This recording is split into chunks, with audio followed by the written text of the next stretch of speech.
this is Lucky Xia from GP Motors. Welcome to our shipping center. Today, I would like to show you for all these trucks how to load it in the container and shipping to abroad. Look, this is all China Chini Isuzu. The model is KV100 light-duty trucks. Look, our workers are working on loading the trucks in the container. For this truck, KV100, one container can load in 3 units to save more shipping costs. This one container already finished loading. You can see here, in this container it's loading 3 units trucks.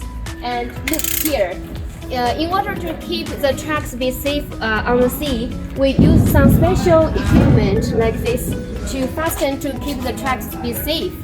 And when our workers check everything is okay, then we will close the container and to be ready shipping.